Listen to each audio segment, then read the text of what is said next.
All right, our last inverse trig function we're going to be working with is our tangent. Obviously, your notation is going to be y equals arc tan of x, or y equals our inverse function notation of x. So when we see those, we know what this is asking. All right, now this is defined as y equals arc tan of x, or y equals our inverse function of x, if and only if x can be any real number, negative or positive. But notice what our y, our angle, is between negative pi over 2 and positive pi over 2. But this is where I want y'all to really focus is right here. We don't have the equal sign here. The reason why we know tan, our angle can't be equal to the negative pi over 2 or the positive pi over 2, that's where tangent is undefined. So that's where this definition for the inverse function is a little different than our other two. Now, if we look and we're asked to find the exact value of the arctan of 0, again, we're saying to ourselves, what angle is tangent equivalent to 0? And that occurs at 0 radians. All right? Then we look and say, on number 2, what angle is tangent equivalent to -1? Well, again, y'all, that's not on our handy-dandy little special angle sheet, but this is very similar to sine in this account. Is if you're given a negative value for your numerical value, just put that negative sign, just go ahead and carry it over there. And then you say to yourself, where is tan? What angle in the first quadrant is tangent equivalent to 1? And that is pi over 4. And so -1 is going to be found at negative pi over 4. Now, looking at number 3, again, we're asked to find this inverse function of a negative square root of 3 over 3. Again, don't allow that negative to bother you. We're just going to carry that negative over because we know that sine and tangent are alike, that they are both odd functions, and that, that negative is going to go straight onto that angle. So what we're saying to ourselves is, what is the first quadrant angle where tangent is equivalent to square root of 3 over 3, and that occurs at pi over 6. So our final answer would be negative pi over 6. Will give us the numerical value of a negative square root of 3 over 3. And our last one, the arctan of square root of 3, we know that that occurs at one place and one place only. That's positive, so that's in the first quadrant, and that's going to occur at pi over 3. So what we've done so far, you guys, is we've learned the definitions of our inverse sine function, our inverse cosine function, our inverse tan function. Those definitions, and y'all, you can look at that. That's on page 347. That blue box, y'all, write that down, put it on a data sheet. You've got to memorize that because that's going to help you going forward with how we define and how we can find the exact values of our inverse trig functions. All right? So now, you guys, what we're going to look at is how to use our calculators when we're asked to find an inverse trig function that is not one of our special angles. So what we want to make sure of, and I'm on page 346 now, and you guys, I underlined this. It's the last sentence on that page, is by definitions, the values of inverse trig functions are always in radians. So we need to make sure, with that being said, we need to make sure that our mode, when we're looking to use our calculator, our mode is in radians. If it's not, put it in radians. Now, we're asked on example number 4 to find the values if possible. And again, the if possible is if those values range outside on sine and cosine,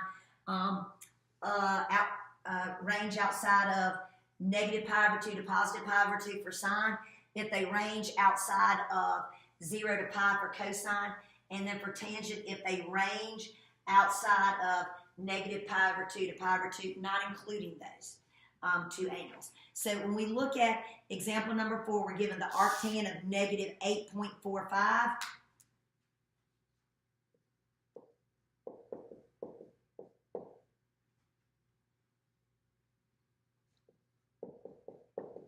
Now remember, our definition tells us that these x values can be any number. So it is okay that this is a negative 8 and it's greater than a negative 1. Or I guess less than a negative 1, excuse me, less than a negative 1. So we're going to say to get arctan, you're going to hit your second button on your calculator. You're going to go to your tan button on your calculator. And if you notice right above that, we have our inverse notation above that. So that is when we're going to use that. So second tan, we're going to plug in negative 8.45. And you guys, let's do this to, I'm going to go 3 decimal places. I get that that is equivalently negative 1.453. If we look at the second one, they give us sine inverse. And they're wanting us to find the sine inverse of 0.2447. Now, when I look at this x value has to be between negative 1 to 1. It is. Now, I'm going to make sure my mode is in radians, which we've already done that, so we're good. So I'm going to hit the second sine button.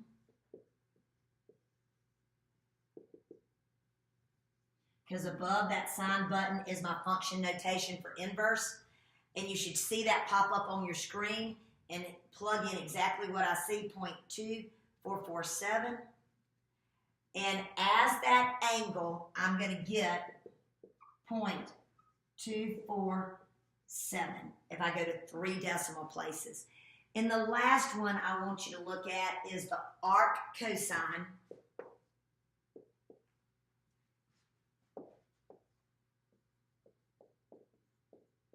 Arc cosine of 2. All right, first of all, I need to put this in my calculator, make sure our mode is in radians, which it is. I'm going to hit my second button. I'm going to hit my cosine button because above that is my inverse notation for cosine. And I plug 2 in. You should get an error on your screen. The reason why you should get an error is, remember, our x value for cosine, the inverse function for cosine and inverse function for sine, has to be between negative 1 and 1.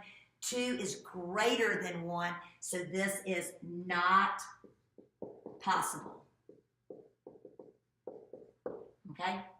All right, guys, so now we are on page 349. I want us to turn to page 349. What I want y'all to do for your classwork / homework is I want you to do 1 through 16 all on page 349. Make sure to refer to your definition for inverse functions when you get those exact values. Then I want you to do 19 through 34 all, which is just plugging those numbers into your calculator. And lastly, I want you to do 38 through 42 all. Now, I want you to look at number 37 with me. Our directions state, use the inverse function to write theta as a function of x. Theta as a function of x. That just means to us theta needs to be equal to some trig function in x over here. So when we look at this, let's talk about what we know about this. We know we're given opposite and we're given adjacent, and on that, that's going to be tan of theta equals opposite over adjacent. Well, I need to get theta as a function of x. So to do that, I'm going to take the tan inverse of x over 4. All right, and I want to explain this a little bit further. If we were solving this equation, and let's say on this equation we had something like 2x equals 4, and I asked you to solve for x, you would tell me to divide both sides by 2. And the reason why you would tell me to divide both sides by 2 is because that division is the opposite of multiplication. And again, remember you guys, in math, that means to us opposite is somewhat like inverse. So when we get to this point right here, I can't divide both sides by tangent. But what I can do is I can take the tan inverse of both sides, and by definition, the tan inverse of the tan of theta is going to be equal to theta. And what I do to one side of the equation, I have to do to the other. So your final answer by writing this as theta as a function of x can be written this way or this way.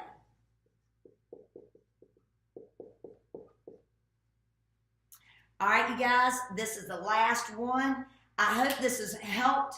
I hope when I come into class on Thursday, y'all gonna be like, Coach BJ, that was awesome. But I hope it worked out great. I hope you guys have a great day. See you later.